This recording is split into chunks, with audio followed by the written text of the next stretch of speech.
보겠습니다. 오늘 하나님께서 우리에게 하신 말씀은 사도행전 2장 43절로 47절까지 있는 말씀입니다.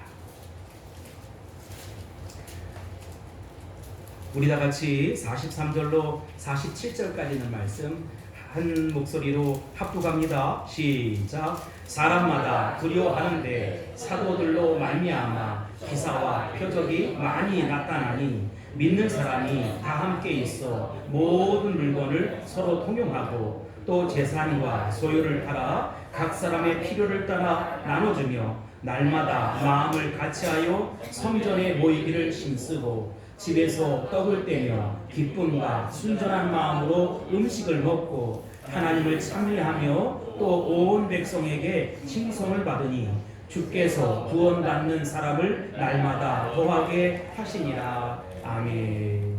자, 하나님께서 이하신 말씀은 사도행전 1장 43절로 47절까지 있는 말씀입니다. 참된 교회 성도의 생활 모습 두 번째 시간 살펴보면서 은혜 나누기 원합니다.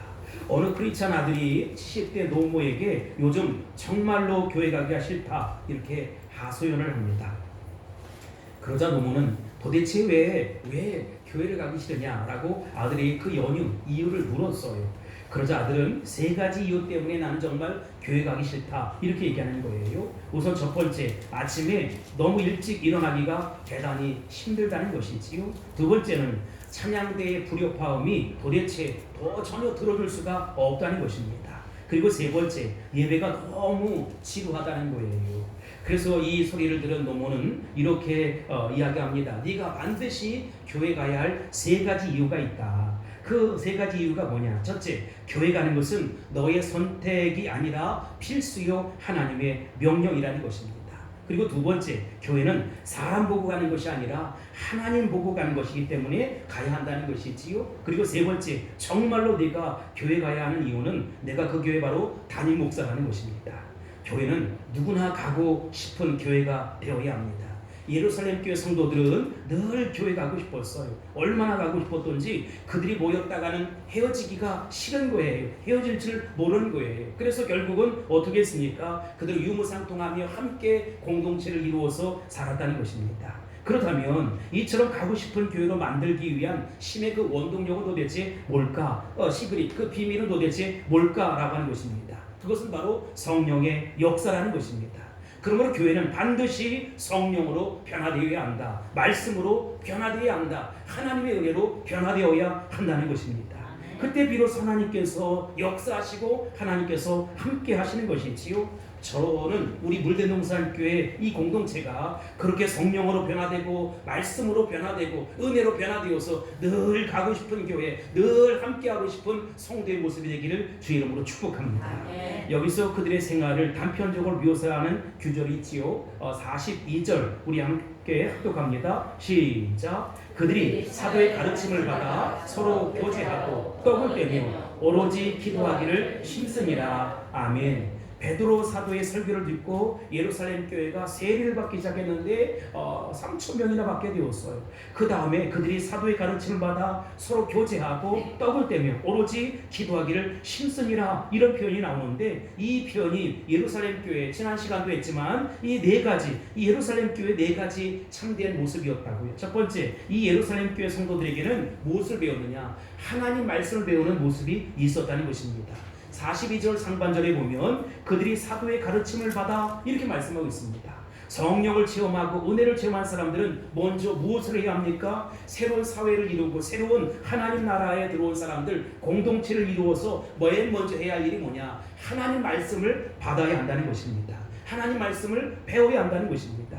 여러분, 그렇다면 하나님 말씀을 받는다, 하나님 말씀을 배운다 라고 하는 것은 도대체 뭐냐? 하나님 말씀이 뭐길래? 여러분, 하나님 말씀은 우리 신앙생활의 뼈대와 같은 것이고 씨앗과 같은 것입니다. 하나님 말씀은 우리 신앙생활의 뿌리와 같은 것입니다. 그래서 말씀이 없는 신앙생활이란 물거품에 지나지 않은 것이지요. 조금 있다가 스물스물 사라지는 것입니다. 말씀이 없는 신앙생활이란 열매 없는 잎만 무성한 나무와 똑같다는 것이지요. 말씀이 없는 신앙생활이란 일종의 호수아비와 똑같은 것입니다. 그렇다면 사도로부터 배운 하나님 말씀 도대체 어떤 내용이었을까라고 하는 것이지요. 우리는 성경에서 그 커리큘럼을 찾아볼 길이 없어요. 기록이 안 되어 있으니까 말이지요. 우리가 그 내용을 알 수 없지만 사도행전의 내용과 특별히 베드로 사도, 스데반 집사님의 설교를 들어보면 그들이 무엇을 배웠는지 적어도 세 가지를 알 수 있다는 것입니다. 먼저 첫 번째, 그들은 구약의 말씀을 배웠다는 거예요.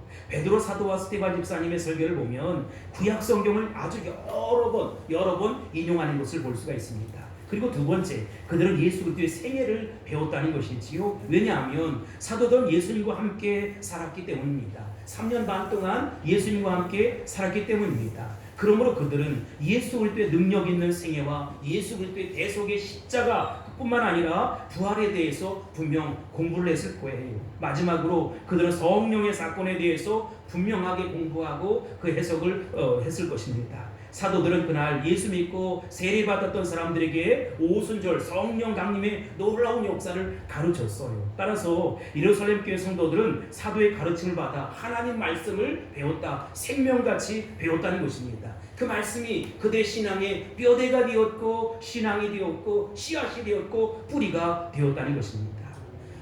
청교도의 목사인 토마스 왓슨을 지난번에 소개를 했는데 이런 얘기를 했지요. 물고기가 물속에서 살듯이 믿음이란 하나님의 언약의 약속 안에서 사는 것이다.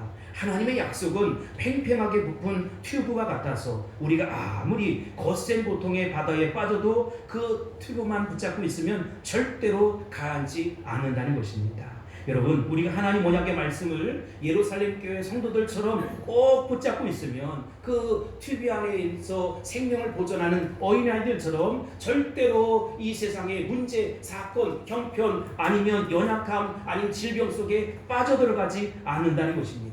이처럼 우리도 초대교회 예루살렘 교회가 가졌던 그 믿음, 그 신앙을 소유할 수 있게 되기를 예수님의 이름으로 축복합니다. 두 번째, 이 예루살렘 교회 성도들에게는 서로 교제하는 모습이 있었다는 것입니다. 여기 42절에 보면 그들의 사도의 가르침을 받아 서로 어떻게 합니까? 교제하고 이렇게 말씀하고 있습니다. 수직적으로는 하나님과 우리 인간 사이의 관계가 형성이 되는 것이 있지요. 그리고 수평적으로는 인간과 인간과의 관계가 정립되는 것입니다. 우리도 역시 많은 사람을 만나요. 그런데 만나는 사람마다 좋은 만남이 있는가 하면 그렇지 못한 만남이 있는 것이지요. 나쁜 경험을 합니다. 그래서 서로 상처를 주기도 하고 받기도 하는 것이지요. 그러나 주님의 몸된 교회 안에서 아름다운 신앙의 교제를 갖는다는 것은 우리가 설교를 듣고 또 성경 공부를 하는 것보다 더 중요한 한 가지가 있어요. 그게 뭐냐? 말씀도 잘 배워야 하고 말씀도 내 삶 속에 살아내야 하겠지만 신령한 교제가, 거룩한 교제가 이루어져야 한다는 것입니다. 어떤 교제를 말합니까? 세상 사람들은 교제하자 이렇게 얘기하면 식사하고 술자리하고 운동하고 음악회 같이 가고 예술적인 작업을 함께 하는 것을 가리켜서 교제했다 이렇게 이야기합니다. 그렇다면 은혜 받은 말씀의 공동체, 성령의 공동체 안에 살아가는 이 성도들의 교제란 도대체 뭘까라고 하는 것이지요. 고린도후서 13장 13절에 보면 바울 사도가 축도하는 장면이 나와요. 근데 축도하는 내용 가운데 하나님의 사랑과 그리스도의 은혜와 성령의 교제란 말이 나오기 시작합니다. 독특한 교제권이 교회 안에 형성되어 있었다는 것입니다. 아름다운 교제가 교회 안에 있었다는 것이지요. 그래서 말씀을 공부하고 그 말씀을 삶의 현장에서 어떻게 했느냐, 그 온전한 교제를 통해서 서로 점검받고 그리고 그 점검을 통해서 능력 있고 권세 있는 성도로 변화되기 시작했다. 그러니까 세상의 교제권이 아니라 성령의 교제권, 하늘의 교제권이 형성되었다는 것입니다. 우리가 익히 하는 말씀이지만 고린도후서 13장 13절 함께 읽겠습니다. 시작. 주 예수 그리스도의 은혜와 하나님의 사랑과 성령의 교통하심이 너희 무리와 함께 있을지어다. 아멘. 주 예수 그리스도의 은혜가 여러분 가운데 있기를 바랍니다. 하나님의 사랑이 언제나 머무를 수 있게 되길 바랍니다. 성령의 교통하심이 여러분 무리 가운데 있기를 주의 이름으로 축복합니다. 주님의 몸된 교회에 와서 먼저 구원받고 거듭나 하나님의 자녀가 되었어요. 성령을 받았어요. 참으로 중요한 일입니다. 그러나 여러분 그것도 잘해야겠지만 구원받은 사람들은 성령의 아름다운 교제 속에 들어갈 수 있어야 된다는 것입니다. 성도가 영적인 교제권 안에 들어가지 못하면 어떻게 되느냐? 외롭고 고독하고 답답하다는 거예요. 심지어 불안하다는 것이지요. 저 사람이, 저희가 나를 왕따시키는 것은 아닐까? 많은 사람 가운데 내가 아는 사람이 하나도 없다면 여러분 얼마나 외롭겠어요. 그것은 하나님의 방법이 아니라는 것입니다. 그러므로 여러분 성령의 아름다운 교제 속에 적극적으로 끼어들어갈 수 있게 되길 바랍니다. 모두를 품고 안고 보듬어서 하나님 나라 선교 완성을 이루어질 수 있게 되기를 주 이름으로 축복합니다. 상처 주지 않는 교제권, 서로 남김과 섬김이, 나눔과 섬김이 있는 교제권, 조건 없는 연합과 섬김이 이루어져가는 교제권, 예수님과 하나님이 하나 되었듯이, 예수님과 제자들이 하나 되었듯이, 제자들과 제자들이 하나 되었듯이, 성도 여러분, 우리가 성령 안에서, 말씀 안에서, 은혜 안에서 하나 되어야 한다는 것입니다. 그 속에 조건 없는 연합과 섬김이 이루어져야 한다는 것이지요. 교회는 어디에서 힘이 나오냐? 하나님 말씀에서 힘이 나온다는 것입니다. 말씀을 들은 성도들의 아름다운 교제, 거룩한 교제를 통해서 성령의 아름다운 힘이 나온다는 것입니다. 세 번째, 이 예루살렘 교회 성도들에게는 서로 떡을 떼는 모습이 있었어요. 그들이 사도의 가르침을 받아 서로 교제하고 뭘 뗐습니까? 떡을 떼며.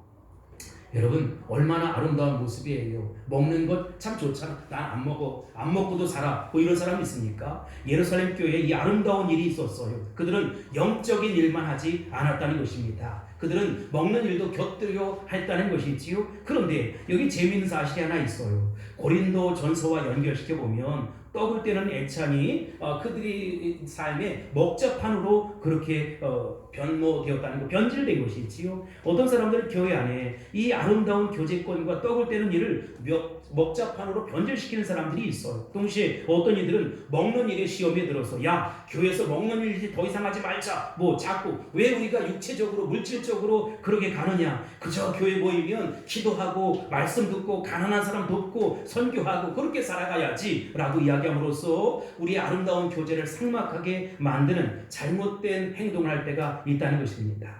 그렇다면 여기서 떡을 떼는 일은 뭘까? 여러분 배불리 먹기 위한 것도 아니고 먹을 것이 없어 그냥 동냥하고 구질구질하게 살려고 굴벌하는 것이 아니라는 것이지요. 정말로 그리스도의 몸을 세우기 위해서 아름다운 교제권을 만들어가기 위해서 그들은 떡을 떼었다는 것입니다. 고린도전서 11장 33절로 34절에 보면 아주 재미있는 구절이 나와요. 시작. 그런즉 내 형제들아 먹으러 모일 때에 서로 기다리라. 만일 누구든지 시장하거든 집에서 먹을지니 이는 너희의 모임이 판단받는 모임이 되지 않게 하려 함이나 그 밖의 일들은 내가 언제든지 갈 때에 바로 잡으리라. 아멘. 아마 그 당시에는 음식이 있으면 먼저 온 사람들이 선착순해서 먹었던 것 같아요. 먼저 온 사람들이 다 먹으니까 뒤에 온 사람들은 먹을 것이 없는 것이지요. 어떤 사람들은 그 음식을 맛있다고 독점해서 혼자 다 홀라당 먹어버리면 여러분 이 고린도 교회처럼 큰 시험거리가 생긴다는 것입니다. 그래서 사도들은 성도들에게 먹으러 모일 때에는 서로 기다렸다가 독식하지 말고 배불리 먹지 말고 남에게 나눠주는 그런 아름다운 성도의 교제가 이루어져야 한다 이렇게 얘기했어요. 먹으러 모일 때는 서로 그래서 33절에 기다리라 이렇게 말씀하고 있습니다. 그런데 이 33절 이어지는 34절에 아주 재미있는 말이 있어요. 만일 누구든지 시장하거든 집에서 먹을지니 이는 너희의 모임이 판단받는 모임이 되지 않게 하려 함이라 이렇게 말씀하고 있습니다. 교회에서 음식을 먹는 모든 일은 아름다운 성도의 교제 속에 있는 것이지요. 조건 없는 연합과 섬김을 위한 장치인 것이고 서로 간에 아름다운 교제, 사랑의 교제를 나누기 위함이라는 것입니다. 여러분 먹는 것도 중요하지요. 우리 교회는 점심이 정말로 맛있는 교회 아닙니까? 그런데 여러분 이 맛있는 음식을 먹는 것도 우리 그리스도의 몸을 세우기 위함이라는 것이지요. 그런데 고린도 교회 어떤 성도처럼 한 사람의 잘못 때문에 교회에 조건 없는 연합과 섬김이 끼어지게 되고 나눔이 끼어진다면 안 되는 것이지요. 이 시간 나 자신의 그릇된 행동을 돌아볼 수 있게 되길 바라고 점검하고 더 아름다운 공동체, 덕을 세울 수 있는 공동체로 세워갈 수 있게 되기를 주의 이름으로 축복합니다. 네 번째, 이 예루살렘 교회 성도들에게는 오로지 기도에 전념한 모습이 있었다는 것입니다. 그들의 신앙의 태도와 모임의 결론은 언제나 뭐로 귀결이 되었느냐? 기도였다는 것이지요.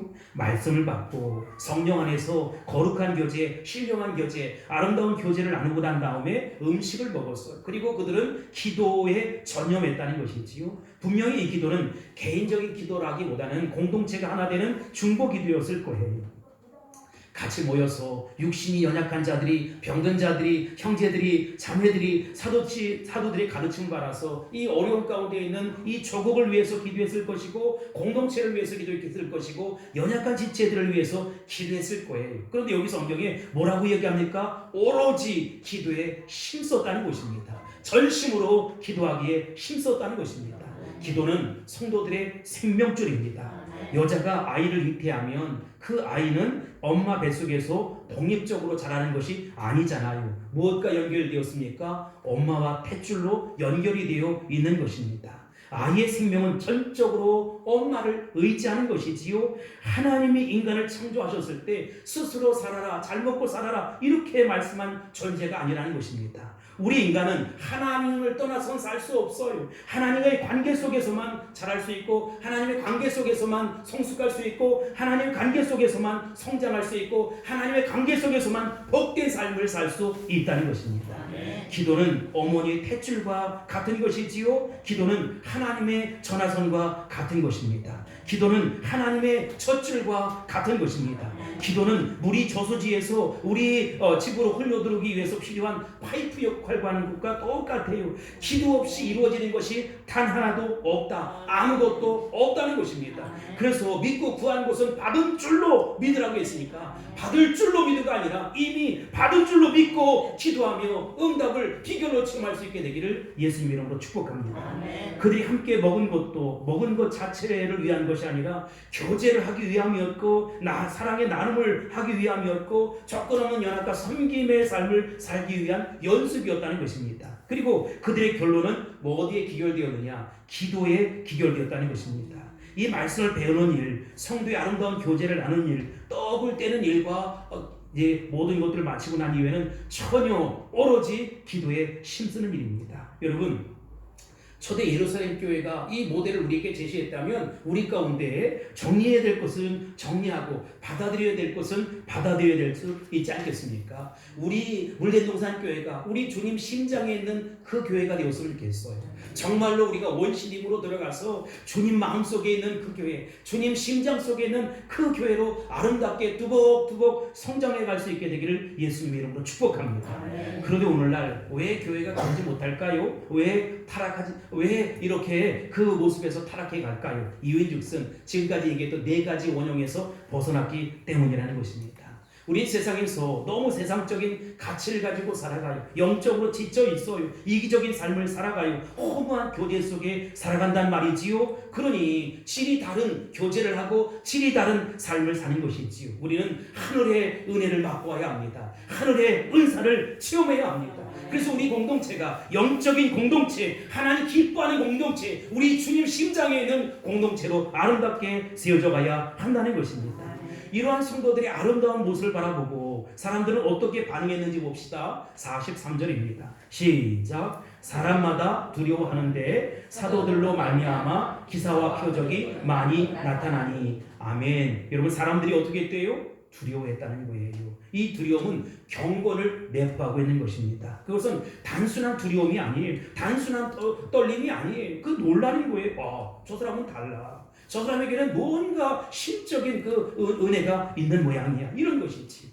여호수아서 5장 1절에 보면 이런 표현이 등장합니다. 시작. 요단 서쪽에 아모리 사람의 모든 왕들과 해변에 가나안 사람의 모든 왕들이 여호와께서 요단물을 이스라엘 자손들 앞에서 말리시고 우리를 건너게 하셨음을 듣고 마음이 녹았고 이스라엘 자손들 때문에 정신을 잃었더라. 아멘. 이스라엘 백성들이 홍해를 가르고 요단물을 가렸던 사실 기억하시지요? 시팀에서 요단강을 건넜을 때 12번의 크고 작은 전쟁이 있었고 33개의 부족을 때려눕히면서 하나님 나라를 이뤄갔어요. 특별히 가나안 7족속이 강력했지만 그들이 그렇게 마음이 높고 정신을 잃어버릴 정도로 큰 충격을 받았다는 것입니다. 왜냐하면 비리비리한 저들에게 도대체 하나님의 능력과 권세가 나타나기 시작했다는 것이지요. 이것 때문에 도대체 병사들도 아니고 오합지졸인데 어떻게 저들은 12번의 크고 작은 전쟁에서 이길 수 있었고 33개의 부족을 때려눕힐 수 있었을까? 이것 때문에 그들은 큰 충격을 받았다는 것입니다. 주님의 몸된 교회를 보고 세상이 그렇게 충격을 받아야 한다는 것이지요. 우리 한번 생각해 봅시다. 우리가 세상을 보고 놀라는가, 아니면 세상이 우리 교회를 보고 놀라는가 라고 하는 것이지요. 이 세상에는 엄청난 세력이 있지요. 그리고 엄청난 권력이 있습니다. 악의 구조 앞에서 우리는 궁지에 몰릴 때가 한두 번이 아니에요. 우리 이 세상을 바라보면 도덕적인 타락, 영적인 타락 때문에 어쩔 줄 몰라 하고 방황하고 마음을 끄집어서 얘기하지 않지 모두 다 고민 속에 살아간다는 것이지요. 마치 핵폭탄이 팡 터지는 것처럼 꼼짝달싹 못하고 세상의 구조 속에 그냥 함몰되어서 살아가는 것이 우리의 모습이고 두렵고 떨림도 있다는 것이지요. 그러나 기독교의 본질은 그것이 아니라는 것입니다. 우리에게는 사실 무기도 돈도 권력도 빽도 없어요. 그러나 여러분, 우리에게 중요한 것이 있습니다. 그것이 뭐냐? 하나님이 우리와 함께 하신다는 것입니다. 우리는 하나님이 우리와 함께 한다는 사실을 확신할 수 있어야 된다는 것이지요. 하나님 백성들이 서 있는 그곳에 세상의 무기와 권력과 돈과 세상의 모든 세력들이 벌벌 떨려야 한다는 것입니다. 왜냐하면 내가 믿는 하나님은 엘사다이 하나님, 능력의 하나님이라는 것입니다. 천지를 창조하신 하나님, 이스라엘 백성들에게 12번의 전쟁에서 이기게 하셨고 33개의 부족을 때려눕힐 수 있는 강력한 능력을 가진 그분이 바로 내가 믿는 하나님, 우리가 섬기는 하나님 아버지라는 것입니다.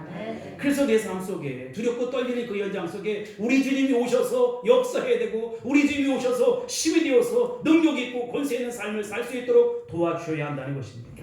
그런 교회가 예루살렘 교회였어요.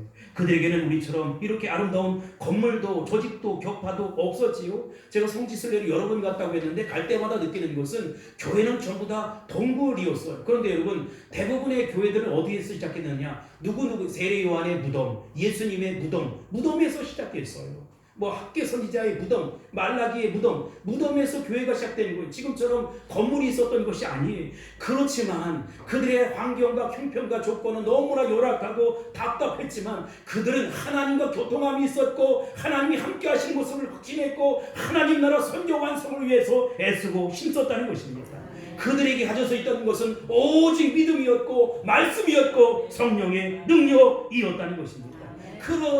그래서 그들은 세상을 보고 떨지 않았어요. 두려워하지 않았어요. 저는 기도합니다. 우리 물대동산교회가 점점 성장하고 부흥해서 금곡동이 떨 수 있게 되길 바라고, 남양주가 흔들릴 수 있게 되길 바라고, 경기도가 흔들릴 수 있게 되길 바랍니다. 우리 교회 이름만 들어도 그 교회에 정말로 말씀의 역사가 나타나고 능력이 나타나고 은혜가 넘치는 교회, 모든 악한 것들이 떠나가고 통곡하고 떠나가는 교회, 그런 교회가 우리 물대동산 교회가 될 수 있기를 주의 이름으로 축원합니다. 여러분, 거룩한 삶과 능력 있는 기도와 하나님을 경외하는 거룩한 모습이 우리 악한 이 세력들, 이 세상을 다 물릴 수 있게 되길 바랍니다.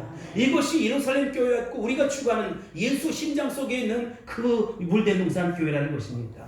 물대동산 교회뿐만 아니라 예루살렘 교회는 사람들이 두려워했다 이렇게 말씀하고 있어요. 놀라운 사실 가운데 하나는 이 초대교회 예루살렘 교회는 기적과 능력이 있었다고요. 여러분, 기적과 능력이 어디서 나왔느냐? 출처가 어디에서 있느냐? 하나님께 있는 것이지요. 근데 하나님을 믿는 믿음 안에서 엄청난 일들이 있었다는 것이지요. 저는 우리 교회도 이런 기적이 일어날 수 있게 되길 바라고 표적이 나타날 수 있게 되길 바랍니다. 근데 기적과 표적도 중요하지만 더 중요한 것은 우리 교회가 우리 주님 마음속에 있는 그 교회, 우리 주님 심장 속에 있는 그 교회로 아름답게 성장할 수 있어야 된다는 것입니다.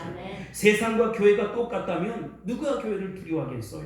세상에서 볼 수 있는 일들이 교회에서 다 일어난다. 그럼 여러분, 그걸 무슨 교회라고 이야기할 수 있겠습니까? 세상에 없는 것을 교회가 갖고 있어야 합니다. 세상은 싸우지만 교회는 서로 사랑하고 덮어줄 수 있어야 된다는 것입니다. 세상은 의심하지만 교회는 믿음을 가지고 보호해 주어야 합니다. 세상은 자기 것을 챙기지만 교회는 서로의 것을 챙겨 주어야 합니다. 이래야 교회이고 이래야 주님 심장 속에 있는 것이고 이래야 기사와 이적이 나타나게 된다는 것입니다. 교회 공동체는 독특한 공동체입니다. 이기적인 공동체가 아니라는 것이지요. 하나님을 중심으로, 하나님 언약의 말씀을 중심으로 나를 깨뜨리고 나를 헌신하고 나를 희생해서 세워가는 것이 우리 주님의 교회라는 것입니다.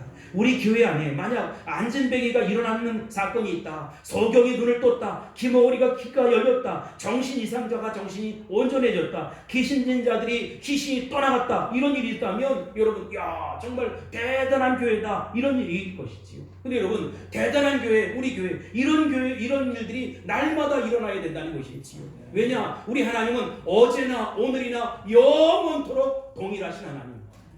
성경에 그 사건이 지금 현장이 되어서 우리 가운데 나타날 수 있어야 된다는 것이지요. 2000년 전에 주님의 몸된 교회가 아름답게 세워졌다면 지금도 그것은 가능한 것이지요. 인간적인 계산과 주판 하나를 둔기면 도저히 안 되는 것이지요. 그러나 여러분, 믿음으로 감당하면 된다는 것이지요. 하나님이 원하시면 된다는 것입니다. 오순절의 기적의 역사를 통해서 수많은 기머거리가 귀가 열렸어요. 소경이 눈을 떴어요. 정신 이상자가 온전해졌어요. 그런데 여러분, 심지어 안진뱅이가 일어나지 않았습니까? 그런데 오늘날 그렇게 나타나지 않을지라도 우리 가정으로 돌아가면 우리 가정들이 다 그렇고 그래요. 이혼을 앞두고 있는 가정도 있고 삶을 포기하려고 하는 사람들이 얼마나 많이 있어요. 어제 뉴스에 보니까 인천에서 5명의 가족이 다 죽었다, 이런 소식을 들었어요. 얼마나 가슴이 아픈지. 나는 복음의 능력이 나타나고 복음의 힘으로 이혼하려고 하는 가정이 회복되길 바라고, 정말로 얽히고 설킨 문제 때문에 고통받는 그 가정들이 복음 안에서, 말씀 안에서 화해를 이룰 수 있게 되길 바랍니다. 여러분, 그게 기적이지. 어떤 이들은 그렇게 얘기하더라고요. 기록된 말씀을 내 삶 속에 안고 믿음으로 살아가서 삶의 현장에서 적용하고 실천하고 살아가는 것이 기적이라고. 여러분, 하나님 말씀은 능력입니다. 하나님 말씀은 생명입니다. 하나님 말씀은 권세입니다. 그 기록된 말씀을 내 삶 속에 적용하고 실천하고 그렇게 능력 있고 권세 있게 살아갈 수 있게 되길 바랍니다. 여러분, 세상 어디에 가서 그런 일을 보겠어요? 어느 학교에 가서 그런 일을 보겠어요? 어느 직장에 가서 그런 일을 보겠어요? 아니, 어느 세미나에 가면 그런 일이 벌어집니까? 여러분, 주님의 몸된 교회 안에서 우리의 삶의 현장에서 그것이 나타날 수 있어야 된다는 것입니다. 2000년 전, 3000년 전, 5000년 전에 그것이 내 삶의 현장에서 구체적으로 구현되고 표현되고 나타날지어다. 자, 이렇게 공동체가 시작하니까 일찍이 상상하지 못했던 경험을 하기 시작하는 것이지요. 그건 뭐 공산주의도 아니고 민주주의도 아니고 자본주의도 아니에요. 새로운 서클이 이렇게 만들어져서 하나님 나라가 세워져 가는 것입니다. 44절입니다. 시작. 믿는 사람이 다 함께 있어 모든 물건을 서로 통용하고. 아멘. 여러분, 서로 만나서 말씀을 배웠고 교제를 형성했고 서로 떡을 떼었어요. 그리고 오로지 기도에 전념했어요. 성경 중심으로 모였지요. 건강한 공동체가 형성되었지요. 그 안에 새로운 질서가 이제 세워지기 시작했습니다. 그런데 거기에 작은 씨앗이 떨어진 거예요. 근데 이 작은 씨앗이 엄청난 사건의 시작이 되었다는 것입니다. 그들이 기도하기 시작하니까 어떤 일들이 벌어졌느냐? 오순절에 기적의 역사가 나타나기 시작했어요. 서로의 물건, 네 거 내 것 하지 아니하고 서로의 물건을 통용하게 되었다는 것입니다. 여러분, 이게 말이 돼요? 내 것을 아까워서 어떻게 줍니까? 그런데 내 것, 네 것 할 것이 아니라 이거 하나님이 주신 거예요. 나는 잠시 맡은 청지기에 지나지 않는다는 것입니다. 사람들의 속이 뒤집어졌어요. 마음이 뒤집어졌어요. 조가 터진 마음, 편협한 마음들이 넓어지기 시작했고 예수 심장을 갖게 되었고 5대양 6대주로 그 마음이 가기 시작했다는 것입니다. 마치 그 마음속에 히로시마의 원자 폭탄이 뻥 터진 것처럼 마음속에 예수 원자 폭탄이 뻥 터져서 이렇게 살면 안 되지. 믿음으로 살아가야지, 신앙으로 살아가야지, 말씀으로 살아가야지, 유무상통한 삶을 살아가야지, 하나님 나라를 이뤄가야지, 성령의 사회를 이뤄가야지, 이렇게 시작했어요. 45절을 볼까요? 시작. 또 재산과 소유를 팔아 각 사람의 필요를 따라 나눠주며. 아멘. 이 세상에 물질이 많고 돈 많고 힘 있고 권력 있고 빽 있는 사람들이 존경받잖아요. 세상 사람들은 다 그렇고 그래요. 여러분, 돈이 힘이라는 거예요. 근데 여기 두 가지 재미있는 단어가 있어요. 재산이란 말과 소유란 말. 소유가 뭡니까? 사람은 끊임없이 소유의 노예가 됩니다. 그래서 남자도 여자도 내 걸로 만드는 것이지요. 권력도 세상도 땅도 세상의 모든 것들을 내 손아귀에 내 마음에 두어야 한다는 것입니다. 이게 죄악된 연약한 인간의 모습이지요. 그러나 우리 안에 성령이 임하면 어떻게 됩니까? 소유가 인생의 최고의 축복이 아니라는 것입니다. 진짜 하나님 나라가 뭐냐? 우리 안에 성령이 임하는 것이지. 그래서 나의 필요를 따라 그것을 갖는 것이 아니라 하나님 나라를 위해서 조건 없는 연합과 섬김을 통해 구제도 하고 선교도 하고 하나님 나라를 세워가고 하나님 기뻐하는 곳에 사용하기도 하고 그런다는 것이지. 성령이 임하고 성령이 감동을 받게 되면 우리가 영적인 눈을 뜨게 되는 것이지. 그냥 멀쩡한 눈을 뜨는 것이 아니라 내가 주를 위해 살아야 돼. 하나님 나라를 위해 살아야 돼. 하나님 기뻐하는 모습을 위해 살아야 돼. 하나님의 통치를 받아야 돼. 하나님의 다스림을 받아야 돼. 우리 자녀들도 주의 영광을 봐야 돼. 내 삶 속에 주의 영광이 드러나야 돼. 그래서 자기를 희생하고 자기를 포기하고 자기를 낮추고 물질을 포기하는 것입니다. 소유를 포기하는 것입니다. 그래서 쉐어리 다 나눠주고 그렇게 살아가는 것이지요. 여러분 꾸어서 나눠줘라 이런 것이 아니라 내 삶 가운데 남는 것 나눠주라는 것입니다. 여러분 내 인생도 하나님 것, 내 미래도 하나님 것, 나의 시간도 하나님의 것, 나의 재능도 하나님의 것, 내 삶도 전부 하나님 아버지 거라는 것입니다.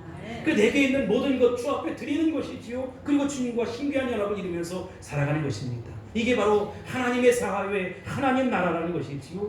공동체가 크건 작던 5,000명이 모이든 500명이 모이든 50명이 모이든 5명이 모이든 그게 중요하지 않아요. 그 속에 정말로 하나님의 나라가 있느냐. 여러분 교회뿐만 아니라 가정도 마찬가지입니다. 여러분 아름다운 집이 넓어지면 넓어질수록 혼자 방 쓰고 이렇게 해서 마음이 점점 멀어지고 그런 것이지. 옛날에는 가난하니까 그냥 작은 곳에 모여서 알콩달콩하고 그렇게 살았어요. 여러분 그 속에 정말로 하나님의 나라가 세워져 갈 수 있게 되길 바랍니다. 남편과 아내가 부모와 자식이 형제가 정말로 성령의 임재 속에 서로 사랑하고 보듬어주고 안아주고 포용하고 그렇게 부비며 살아갈 수 있게 되길 바랍니다. 46절 시작. 날마다 마음을 같이하여 성전에 모이기를 힘쓰고 집에서 떡을 떼며 기쁨과 순전한 마음으로 음식을 먹고. 아멘.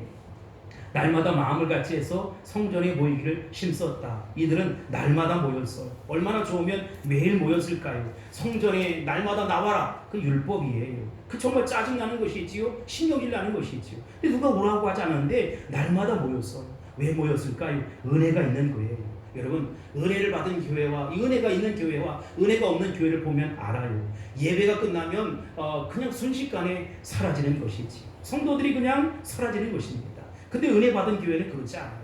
서로를 집사님, 권사님 무슨 일이 있습니까? 기도의 제목이 무엇입니까? 서로를 묻기도 하고 보듬어주고 안아주고 품어주고 허구하고 악수하고 날마다 마음을 같이하고 성전에 모이고 떡을 떼고 순전한 마음으로 음식을 나눠 먹으면서 하하하 호호호 깔깔깔 한다는 것입니다.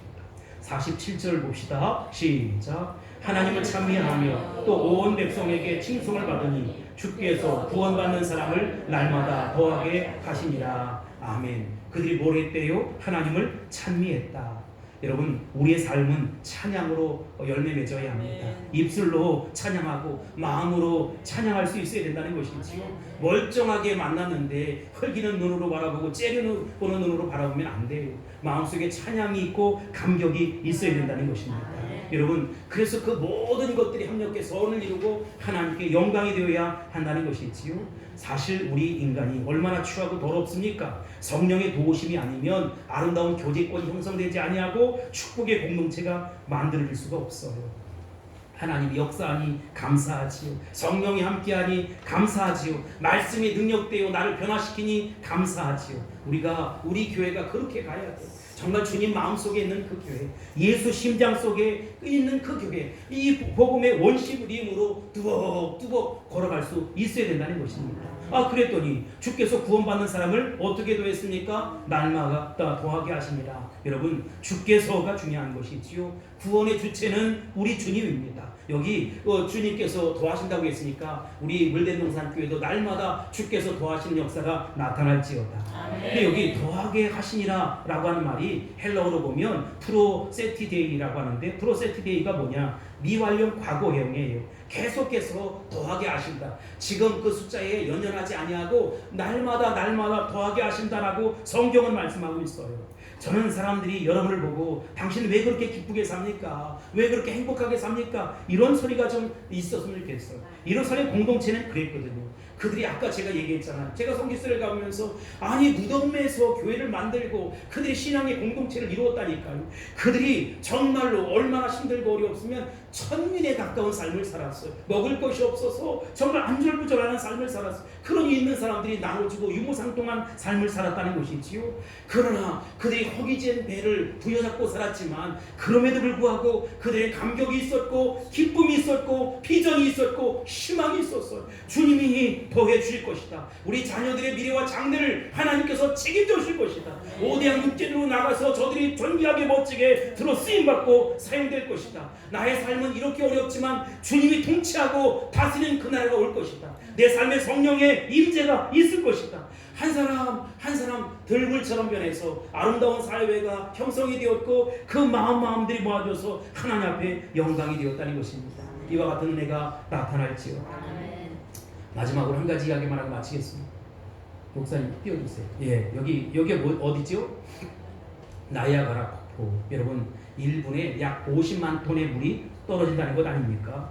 그런데 그 다음 사진에 보면 1948년 3월 29일 갑자기 이 폭포가 멈춘 거예요. 모든 사람들이 야 50만 톤의 물이 쏟아지는 이곳에 물이 멈추다니 지구의 종말이 오는 게 아닐까? 도대체 무슨 이유냐? 하고 조사해 보니까 강 주위가 위쪽에 있는 어류 그곳에 빙판이 이루어졌어요. 큰 얼음 덩어리들이 내려오기 시작하고 그래서 완전히 말이지요. 이 나이아가라 폭포가 얼음 덩어리 폭포가 돼버리고 말았어요. 무려 30시간 동안 딱 막아버리니까 50만 톤의 물이 흐르던 그곳이 막힘이 되었다는 것입니다. 우리의 차가운 무관심이 하나님의 은혜의 강줄기를 막아낼 수 있다. 막아버릴 수 있다는 것입니다. 그러므로 처음 교회, 예수 심장 속에 있는 그 교회, 예루살렘 교회로 돌아갈 수 있어야 된다는 것입니다. 그래야 여러분 성령의 역사가 일어나는 것이지요. 교회가 무엇입니까? 무엇보다도 성령 충만한 공동체가 되어야 합니다. 성령의 역사가 강력하고 뜨겁게 나타나는 교회가 되어야 합니다.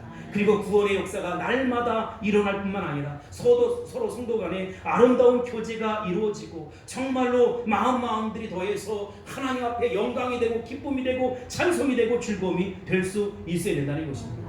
우리 물대동산교회는 이 마지막 때 땅끝에선 증인의 모습으로 살아갈 수 있게 되길 바랍니다. 예수 심장 속에 있는 그 교회 될 수 있길 바랍니다. 우리 마음속이 아니라 하나님 마음속에 있는 그 교회로 아름답게 세워져 갈 수 있게 되기를 주 이름으로 축원합니다. 할렐루야. 기도하겠습니다. 고마우신 아버지 하나님 감사합니다. 참된 교회 성도의 모습을 쭉 살펴보았습니다. 2시간에 걸쳐서 주님 우리가 정말로 우리 주님 마음속에 있는 그 교회로 아름답게 세워갈 수 있도록 도와주옵소서. 복음의 원시림으로 돌아가길 소원합니다. 예수 심장교회에 있는 그 교회로 아름답게 세워져 가기를 원합니다. 그래서 은혜의 강줄기가 막혀버리는 일 하나도 없게 도와주시고 날마다 성령의 역사를 통해서 은혜의 역사가 구원의 역사가 축복의 역사가 날마다 일어날 수 있도록 축복하여 주옵소서.